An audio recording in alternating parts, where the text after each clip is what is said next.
Everything that moves in our mechanical world follows one of just 4 paths. Think about that for a second.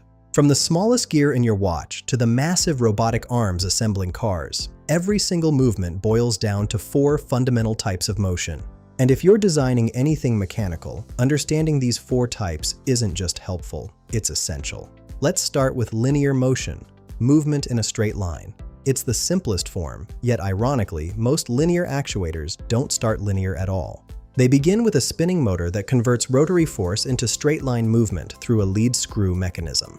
When that screw turns, it pushes or pulls in a perfectly straight path. Rotary motion is circular movement around an axis. This is everywhere, from electric motors to turbine engines. What's fascinating is how we constantly convert between motion types. In your car engine, pistons move linearly, but a crankshaft transforms that into the rotary motion that spins your wheels. Reciprocating motion takes linear movement and adds automatic reversal.